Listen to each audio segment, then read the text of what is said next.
Now, this was the answer of your second question. Define the unit of current आपने लिखा है. SI unit of electric current is 1 ampere. इसमें rate of flow of 1 coulomb of charge per second across the cross section of a conductor constitute 1 ampere of electric current.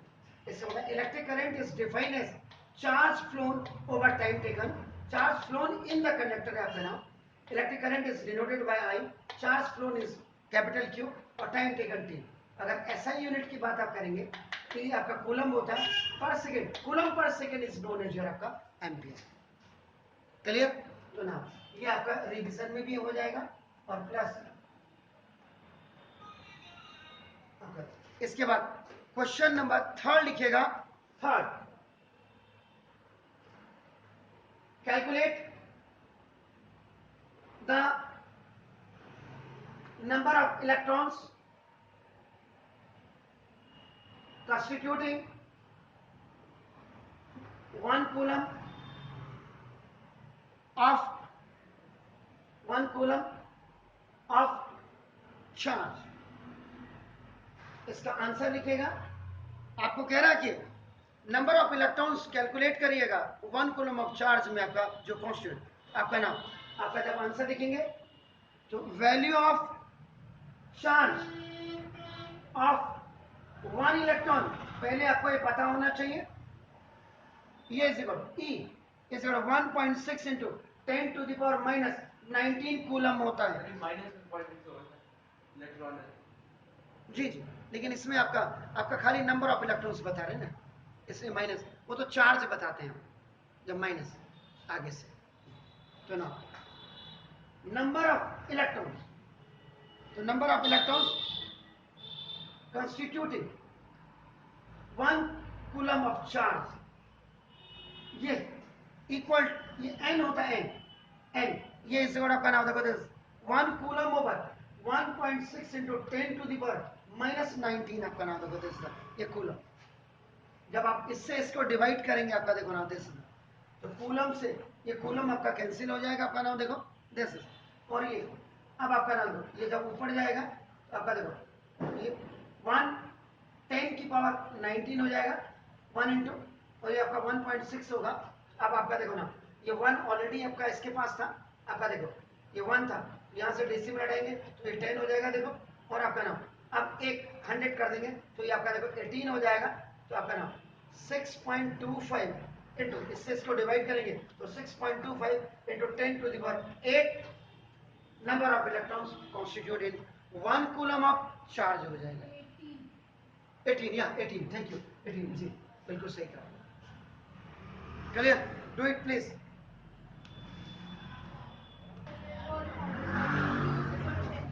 जी अब इसके बाद आपका नाम देखो नंबर नेक्स्ट क्वेश्चन लिखिएगा. Question number 4. मैं answer साथ ही साथ बताते जाता हूं आपको. क्वेश्चन लिखिएगा name a device that help to maintain a potential difference across a conductor. Answer में potential difference across the conductor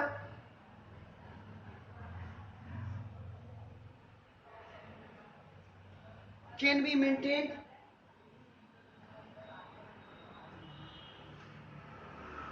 ये आपका मेंटेन की जाती है, याद रखिएगा, bye means of battery consisting of 1 or more cells. तो जो कंडक्टर के पोटेंशियल डिफरेंस है across from one end to the another वो आपका हमेशा मेंटेन किया जाता है बाय मींस ऑफ बैटरी से. और बैटरी का मतलब अगर सिंपल लैंग्वेज में तो battery is a combination of the cells या कलेक्शन ऑफ सेल्स होता है, याद रखिएगा. एग्जैक्टली. आप देखो क्या लिखा हुआ, नेम अ डिवाइस, ऐसे डिवाइस का नाम दीजिएगा जो हेल्प करता है पोटेंशियल डिफरेंस को मेंटेन करने में किसी कंडक्टर में. That is only the battery. जैसे बैटरी जैसे करंट हाई पोटेंशियल से लो बैटरी पॉजिटिव चार्ज देती है एग्जैक्टली ताकि हाई पोटेंशियल से लो पोटेंशियल की तरफ जाए, तो इसलिए मेंटेन करते हैं।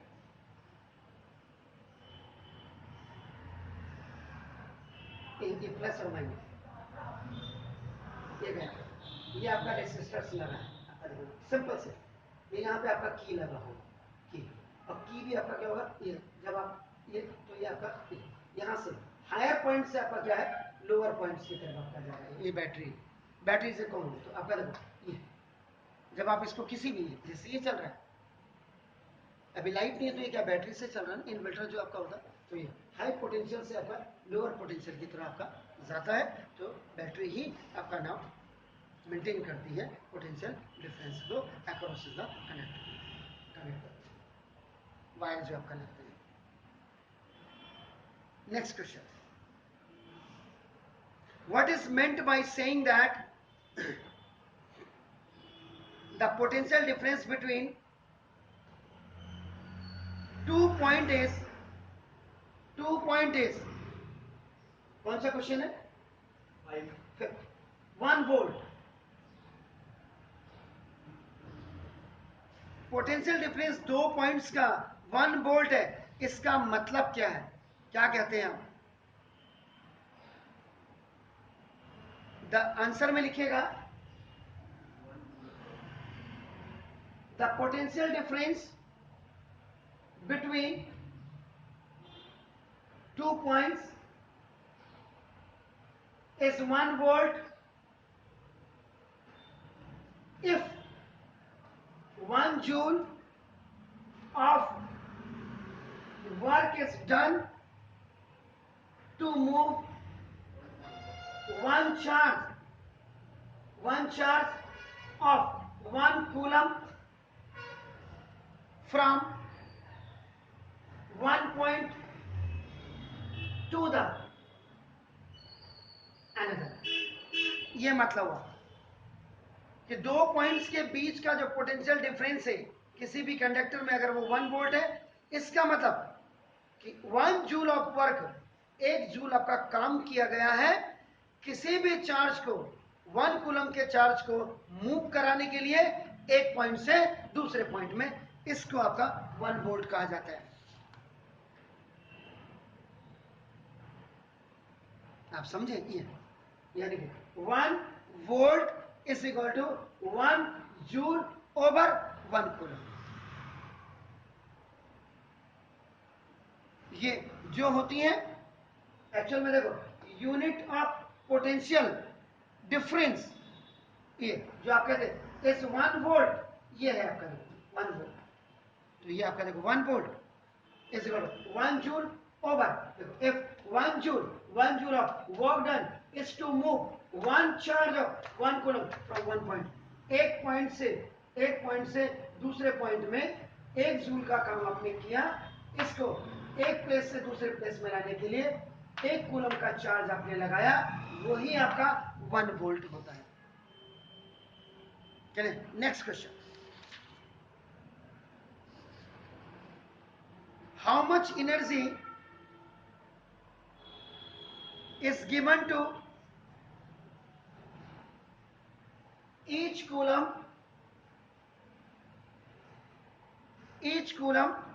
of charge passing through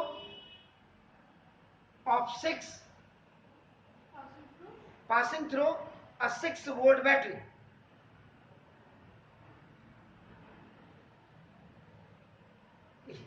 जैसे ये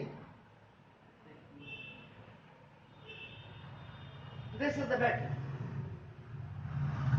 बैटरी आपके 6 वोल्ट की आपका नाम है, दिस इज, तो कितनी एनर्जी को ये कह रहा, how much energy is given to each coulomb of charge, बिल्कुल सही, इसका मतलब पोटेंशियल डिफरेंस आपको कितना दिया हुआ है, V, capital V is equal आपका 6 वोल्ट दिया, वेरी नाइस, ऑफ चार्ज, जो चार्ज है आपका नाम Q, ये आपका कितना है 1 कूलम आपका, एनर्जी जो आप निकालेंगे, energy given is equal to, ये आपका क्या होगा, टोटल वर्क डन हो जाएगा, टोटल वर्क डन, देखो दिस, तो टोटल वर्क डन का मतलब आपका Q इंटू वी हो जाएगा, Q into V, W is equal to आपका Q इंटू वी होगा, ये फॉर्मूला है। तो Q का मतलब 1 कूलम का चार्ज फॉर 6 वोल्ट, तो आपका 1 जूल हो जाएगा, नहीं 6 जूल, 6 बन जाए 6 जूल। तो देखो ईच कूलम जो चार्ज आप पास कर रहे हैं 6 वोल्ट की बैटरी से, उसमें एनर्जी कितनी मिलेगी, 6 जूल की मिलेगी, 6 जूल, क्योंकि एनर्जी गिवन का मतलब टोटल वर्क डन हुआ, total work done W is equal to Q into V, Q और V की आप वैल्यू रख दीजिएगा, आपका आंसर आ जाएगा। नेक्स्ट, ये सारे आपके एनसीईआरटी के जितने भी क्वेश्चन हैं उनको करवा रहा हूं। Next, on what factors does the resistance of a conductor depend?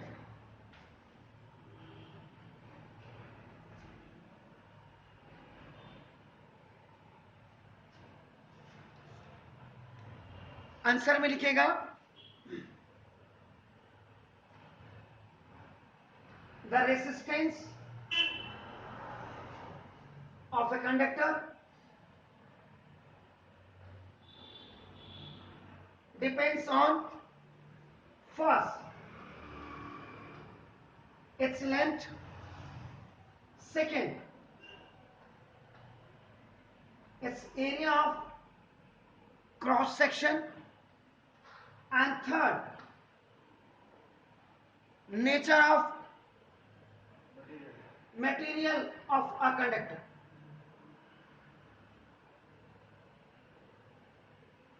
ये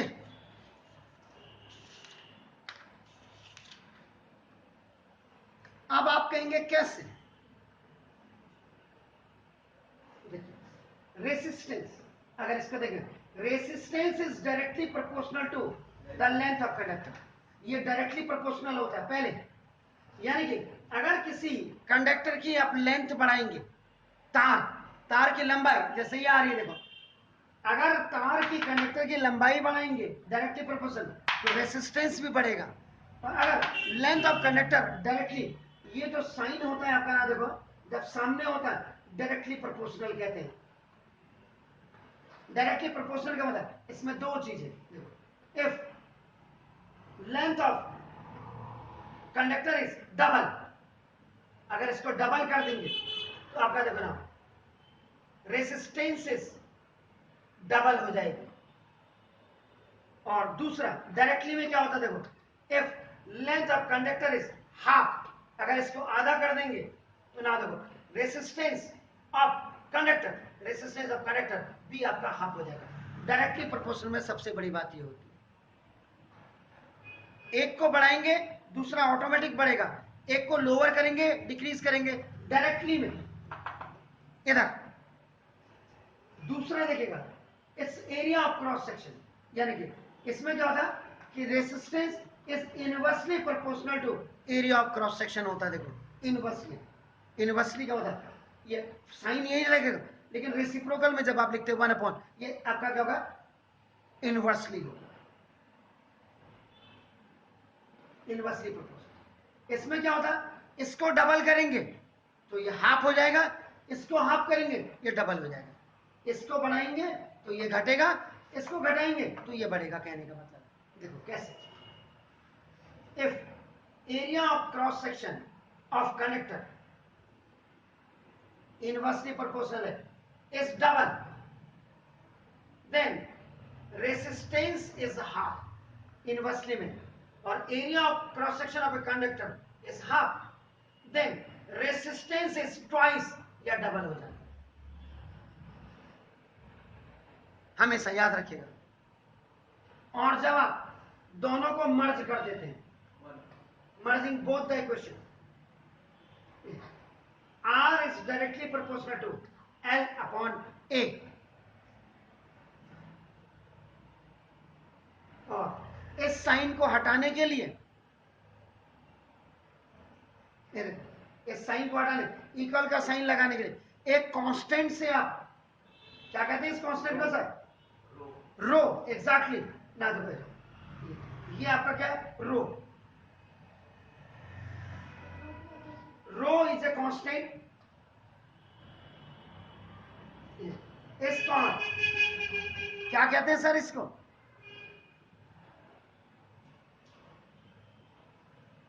रेसिस्टिविटी ऑफ कंडक्टर या और स्पेसिफिक रेसिस्टेंस।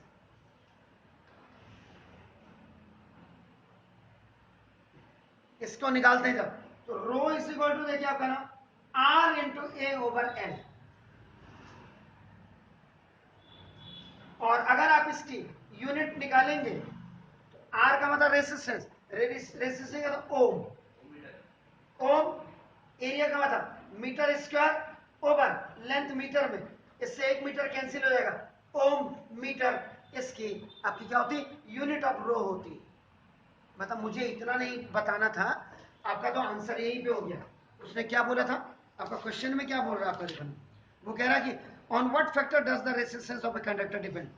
लेकिन मैंने इसको आपका देखो यहाँ ओपन कर दिया आपको, घर जाके आप ये नहीं सोचे क्या आपका देखो। और nature of material, nature of material में आपका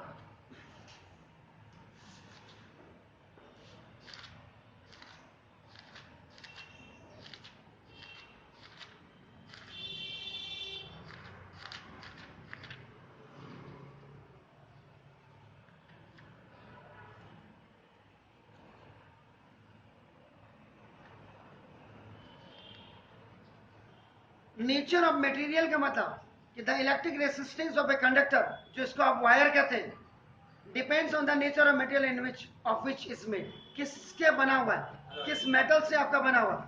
क्योंकि इसका मतलब क्या हो गया कि सब मेटेरियल्स, कुछ मेटेरियल ऐसे होते हैं जिनकी आपकी क्या होती है, सम हैज द लो रेसिस्टेंस और सम हैज द हाई रेसिस्टेंस आपकी होती है, हाई रेसिस्टेंस। इसलिए नेचर ऑफ मटेरियल की बात आपका कर रहे हैं, आपको इतना ही लिखना है। लेकिन मैं इसको एक्सप्लेन करा रहा हूं आपका नाम देखो। जैसे हमारे पास दो सिमिलर वायर है, आपका देखो दो, ये देखिए दो सिमिलर वायर है, यानी कि दोनों की लेंथ आपकी सेम है। हैविंग, ये दो वायर है आपके नाम देखो, हैविंग सेम लेंथ है और सेम डायमीटर है, यानी कि सेम रेडियस हो गया आपका नाम देखो। लेकिन अगर एक तार आपकी कॉपर की है और एक आपकी अगर निक्रोम की है, निक्रोम, दोनों की सेम डायमीटर सेम लेंथ है, तो जो रेसिस्टेंस होगा इसका, resistance of nichrome wire is about लगभग आपका ना दो 60 times more than the resistance of copper wire. Copper wire के कंपैरिजन में निक्रोम वायर की जो रेसिस्टेंस होती है वो आपका नाम दिस इज द कंप्लीट आपका 60 टाइम ज्यादा होती है। ये था नेचर ऑफ मटेरियल में आपका नाम देखो। आपको क्वेश्चन में आंसर में इतना ही देना था, लेकिन मैंने इसको ओपन करके आपको बता दिया। ठीक हो गया। Next question, will current flow more easily through a thick wire? Will the current flow more easily through a thick wire or a thin wire of the same material, when connected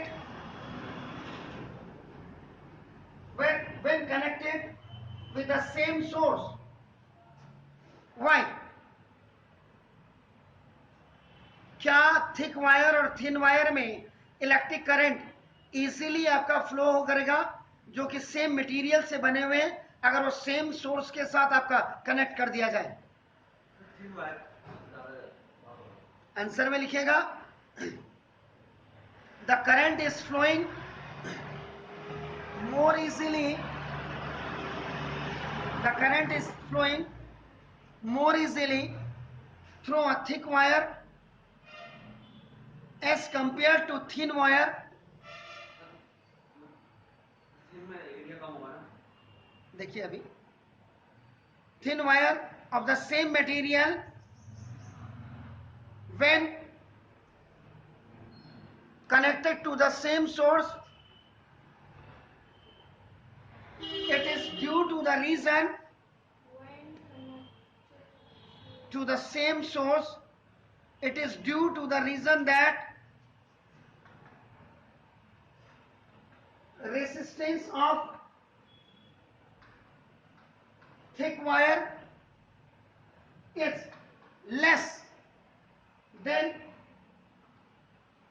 that of thin wire. देखिएगा sir, current flow thick wire में easily करेगा thin wire के comparison में जब वो same material से बने हैं और सेम सोर्स के साथ कनेक्ट है. क्यों? कि जो रेसिस्टेंस ऑफ थिक वायर होगा वो लेस होगा और थिन वायर आपका क्या होगा, वो आपका उसका रेसिस्टेंस क्या होगा, ज्यादा होगा. अब तो नहीं रहा जो आप उल्टा बोल रहे थे. नेक्स्ट क्वेश्चन लिखिएगा.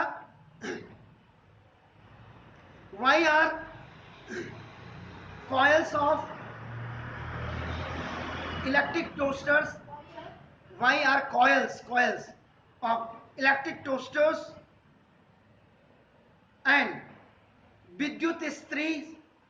You know Vidyut Istri? Iron. Electric iron made of an alloy rather than pure metal.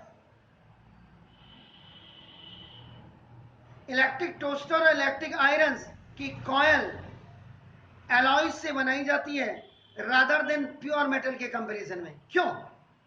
तो लिखिएगा coil of electric toasters and electric irons are made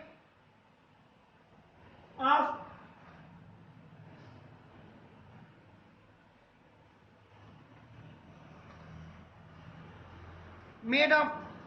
an alloy due to the following reasons. First,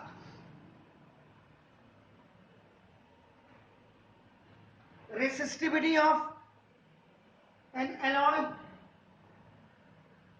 is generally higher than that of pure metal. क्योंकि alloy की जो resistivity होती है pure metal के comparison में